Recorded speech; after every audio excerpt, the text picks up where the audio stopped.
one last question. I was thinking about, I asked this question to someone earlier and I didn't get a straight answer.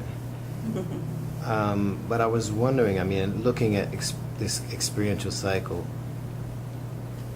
and likewise communities of practice, it's like, how have you seen that actually used in an EFL classroom? I mean, shall I just roll up my pants and try what I think might work? Or is it more used in teacher training? So you want to know if it's the right thing to do? Right. I mean, it seems like a very, it's a very powerful tool, the things that we have done, and I've sort of been observing what has been happening to us as a result of this, of entering into this community. But I'm wondering, how do I extend that energy and that power and that connection to my learners? Or am I doing something that needs to stay in the realm of teacher training? The whole point is that you've been taught the way we want you to teach. I say we, sorry. So go for it. I'll one for all. Correct me if I'm wrong. Well, where's that question coming from? It's coming from here. Yes or no?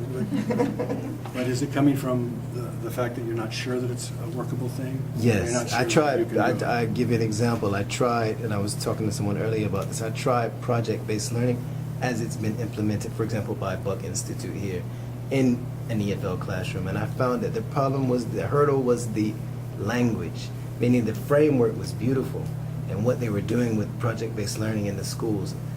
But then when I tried it, I realized that, wait, I can't take geography and math and all of these subjects and then create a driving question and blah, blah, blah, you know, like they do it so beautifully on YouTube.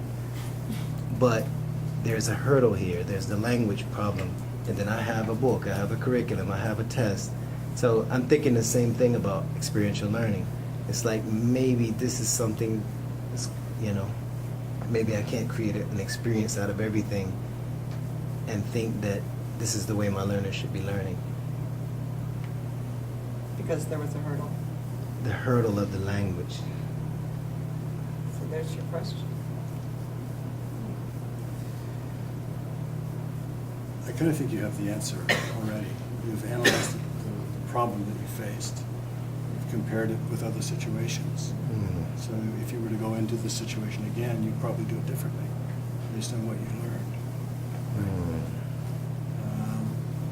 And likewise, your model from the book, I mean, teaching culture, experiential learning, you set the whole book up sort of around that, and it's like, well, shall I approach it like that in an EFL context?